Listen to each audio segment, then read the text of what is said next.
Et la poésie, pour moi, c'est pas un but. C'est une conséquence d'une chose qui me semble juste. Quand on a remis les choses en place, on retrouve des valeurs qu'on a parfois un peu oubliées. Donc, pour moi, je cherche simplement à compenser tout ce qui ne me satisfait pas dans le monde dans lequel je vis. Et je pars de cette idée que quand quelque chose ne me convient pas, il faut que je le change. Et que je n'attende pas que les autres le fassent à ma place. Donc j'essaye simplement de décrire le monde dans lequel j'aimerais bien vivre. Et ça me plaît beaucoup parce que mes dessins sont toujours très investis.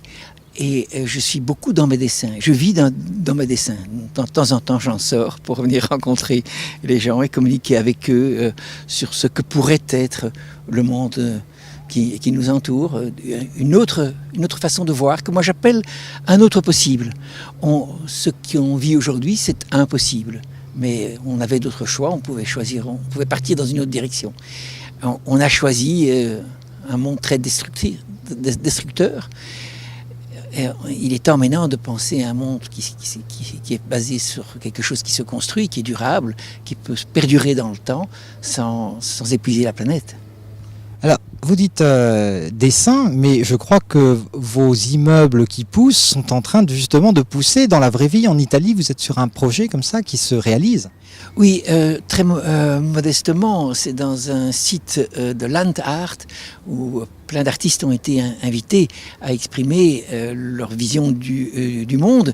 Et là, j'ai commencé à faire quelques petits habitats, il y en a 4-5, qui sont faits avec des arbres vivants et qui poussent. Chaque année, je reviens pour tailler, pour mettre en place les choses et qui vont finir à un certain moment par faire quelque chose qui pourrait être habitable.